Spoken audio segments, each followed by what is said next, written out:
हमारो उस्ताद कैसे बदल बताइए ये बस छकोरा मारे झूले नहीं कैसा भाई अरे राम छकोरा मारे झूले नहीं अरे सारी लहराई रे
सहेले रहे मेला देखे गए रहे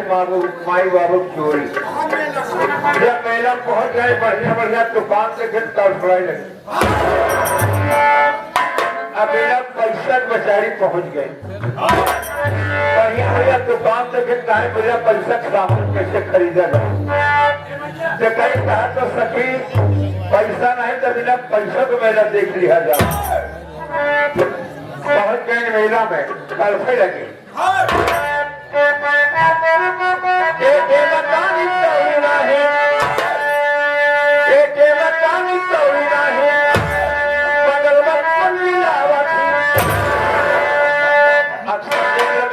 पैसा रहता ना रहता और चाहे कि फसरी रंग जमाई बदे कर फैशन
सहयोग शांति करके देते रहे। तो इसलिए अपने काम करने के लिए चल हम उसका काम हो।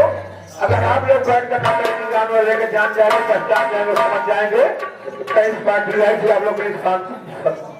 शांति सहयोग बनाएगा। इस वीडियो को लाइक करें, हमारे चैनल को सब्सक्राइब कर बेल आइकन जरूर प्रेस